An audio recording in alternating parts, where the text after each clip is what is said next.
Summer. Classes have ended, and I am finally free. At least, I hope so. A few weeks into my new life of luxury, and the baby bird flew north toward its nest. I came back home for summer, and honestly, I couldn't be happier. I mean, having a place with air conditioning when it's like 90 degrees outside is always nice, but I would say the thing I'm looking forward to more is just having some more time to relax and kind of commit to my own projects. I mean, like, after a semester of, I don't know, let's see, what did I do? Taking classes, working a job, having an in-person internship every day of the week, producing and editing multiple student films, working on my own personal projects, trying to find an internship for this summer, extracurriculars like clubs, leadership positions in student orgs, and trying to squeeze in a social life, exercise, cooking, plus carving out time to learn and work towards my goals. Notice how I didn't mention hobbies in that list. So yeah, not much time to relax during the school year, but I don't really want to sit here and just complain about it because, you know, everybody's busy during college. Like, I'm not special because I decided to overbook myself. Besides, I mean, who cared? Like, summer was on its way. I could already feel the breeze in the air. Soon enough, I would have as much time as I wanted to stop and smell the roses.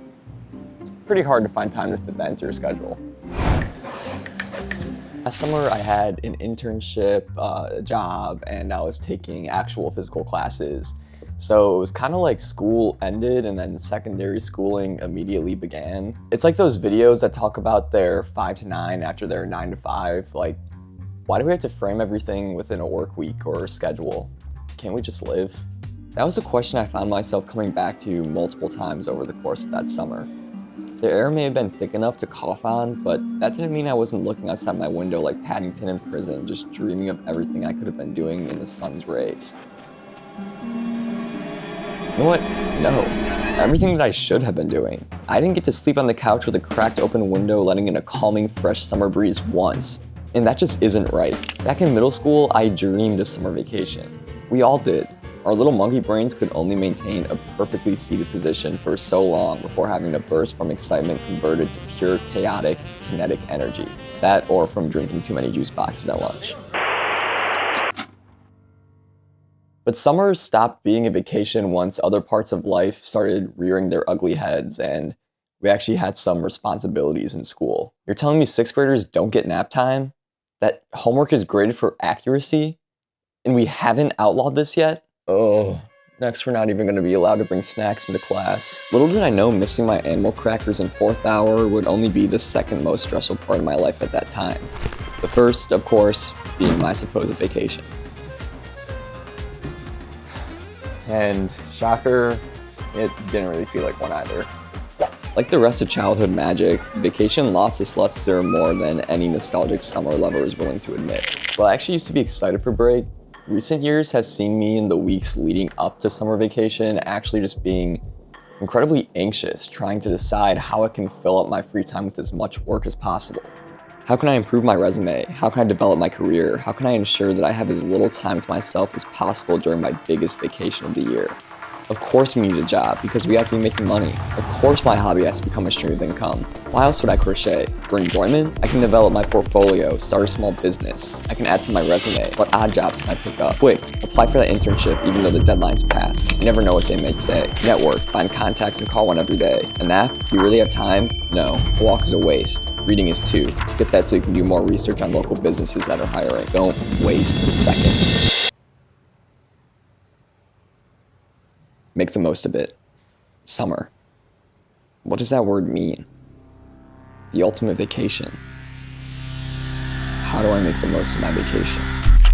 I want to make a summer plan. I know that it's supposed to be vacation, but I kind of lose my mind without any structure, so I did just that.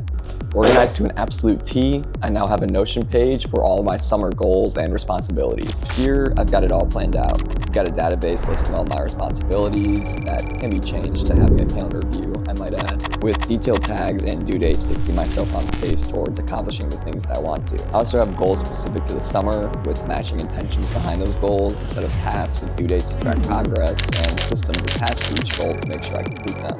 It took me a little bit to organize, but I think with this setup, I can ensure that I may make the most of my summer. I want to grow this YouTube channel with 2,000 subscribers. I want to develop a concrete second stream of income. My idea is, as of now, I should build some freelance blogs, and I want to get more involved to expand my network to at least 20 meaningful connections. I want to expand my network to at least 20 meaningful connections. I do have a legitimate remote job, and so I want to make sure I'm doing the best I can at that position. And on top of that job, I do not want to have an internship. That's right. Mr. Can I Send a G-Cal invite for that is going to try and take a break as one of his summer goals. I don't know, it's hard for me to grapple with as well, but it's the anxiety that generates whenever I think about relaxing that reminds me why it has to be one of my summer goals, and why it should be one of yours too. See, the internship poison has been in my system since October. I knew that as a film student, if I wanted to get any of those big, fancy LA or New York internships, I'd have to start early.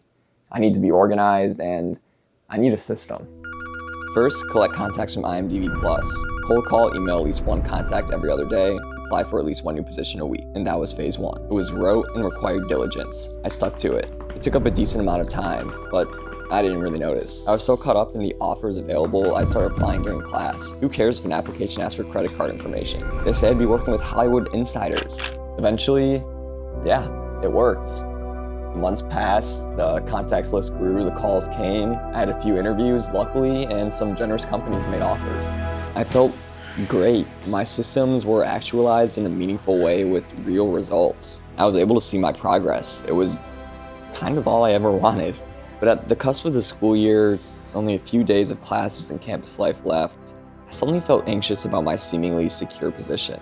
I had a job lined up, a plan in place for next year, and more interviews scheduled. What I didn't have was any guarantee I would actually be enjoying myself in the coming months. And by the time summer was approaching, I was insecure enough to be asking friends and strangers alike what their summer plans were, just in the hopes that they would say jack squat, so I knew that it would be okay if I also didn't have anything planned.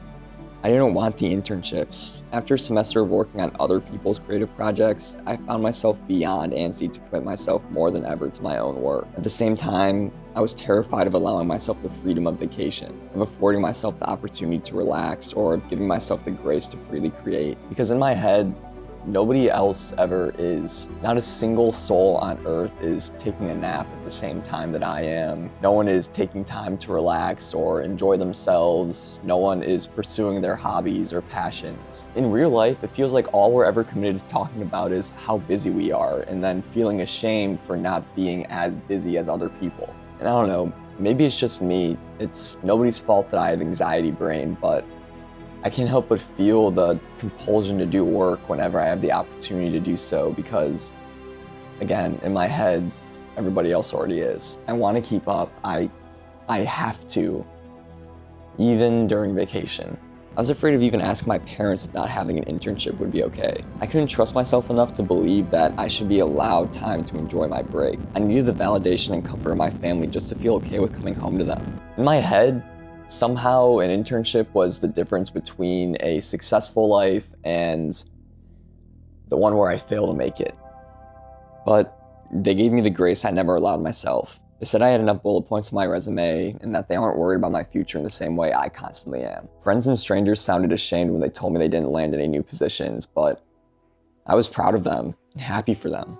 Because in some way, maybe I'm still saying all this out of some deep insecurity, making a video out of some responsibility to explain myself for enjoying my last summer vacation in ways that I find satisfying. I still feel the guilt and shame of having less work to do, the fear of other people doing more than me, and the anxiety of wondering what others will think of a college senior without an internship. I still have the concerns on if I'll be networking enough, or if I can rely on myself to develop my skills to the same degree an internship could. But I'm coming to realize I shouldn't be feeling anxious about relaxing, and I shouldn't feel a compulsive need to fill every waking moment with a responsibility. While classes were ending, I got a glimpse of the summer life I could have. Suddenly there was time to create, to hang out with friends I've been stranded from, to call the people I love most. I can't just give that up. I can't just not be human. But at the same time, I can't relax, which is why I have to.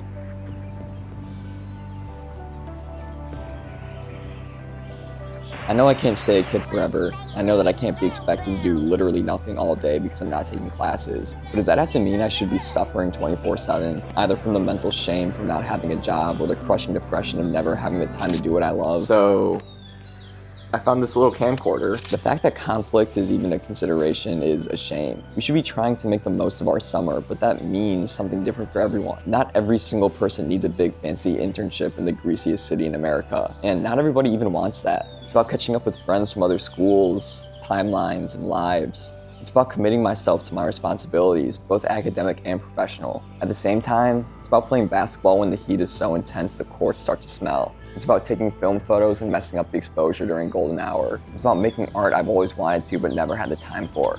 Making the most of summer means balance. One shouldn't be on either extreme of the productivity slider. We exist to live, not to work. Take back your summer, do the bold thing, and don't be afraid to give yourself a little time to do the things you love. I'll be right there trying with you.